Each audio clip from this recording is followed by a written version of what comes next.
Jay, had a chance to watch the Diddy Breakfast Club interview, which I thought was amazing. A few things stood out to me that I wanted to ask you about, so I got multiple questions for you. The first is one of the things that he talked about continuously was about the importance of including his children and legacy, and they talked specifically about his relationship with King Combs, even when it came to music. So, as a father yourself, one who has inspired your children to also sort of follow in your footsteps, what was your take on that portion of the interview?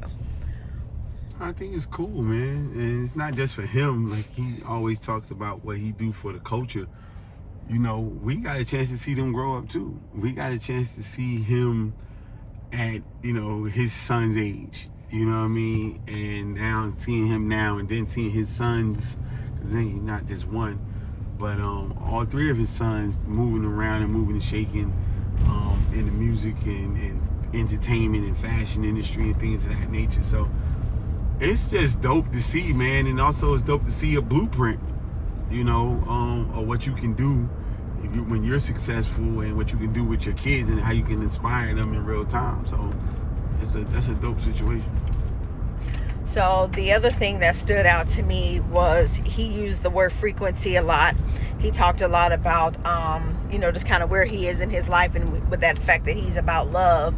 So one of the things that stood out to me was about his growth and evolution. So over the past 30 years, what would you say has been his biggest area of growth? Not knowing him personally, but just seeing outside. I mean, I wouldn't say as a growth, just more of him being able to make those shifts. I mean, being as high as he was in music, then going very high in fashion, now in media, spirits, like him being able to always get to that mountaintop, no matter what. That's growth in itself, man. Like, you start, when I heard the story of S.T.A.R.V.E, when he just was telling them to bet on him, and he can show them, he didn't want this, he wanted to show them that he can actually take it to some place, to a whole another place where they never seen, and him being able to do it as an employee, then becoming to a manager and owner, portion of an owner. So, like, man, when you keep getting knocked back down, and coming into certain situations at a low level and being able to keep doing it, that man is who he is for a reason. Ain't nobody's perfect. He has his quirks, of course, but he is him. You know what I mean? He is him, because there's nothing that he didn't do that he wasn't successful at. He probably he has down days and stuff like that, but he's been able to do it in 4 or 5 different categories. That's dope.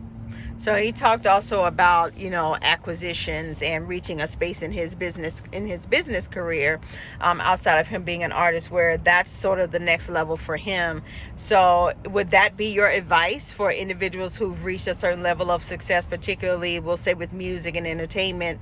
They've reached, been producers, etc., produced some of the biggest artists. So from a business sense, is that your advice for the person that's aspiring to go to the next level?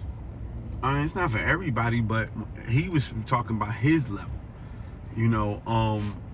When you get to a billionaire in that space, a lot of times you've went to high as you can go in that space, and so to go to another space, I'm sure, as I just said before, like, he don't need to keep going back to the bottom to build up something new. He can just acquire something that's already a going thing, add his flair to it, and then that can help him take himself to another level.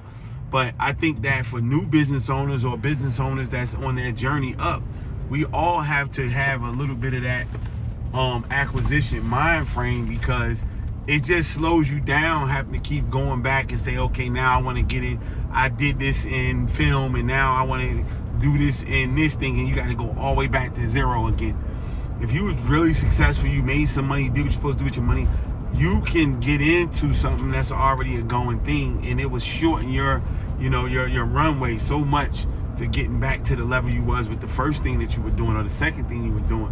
And so I don't think people should wait till they become a billionaire, 100 millionaire, whatever, to have that mindset. I think they need to start that muscle memory now to make that into a habit.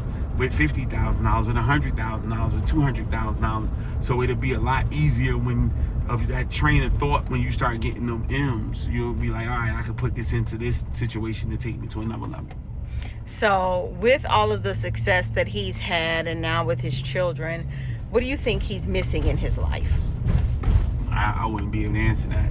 You know, I mean, he might have everything in his life, so I can't say that he's missing anything. I think that what people are really missing, all of us are missing, is the next day, the next minute, the next hour.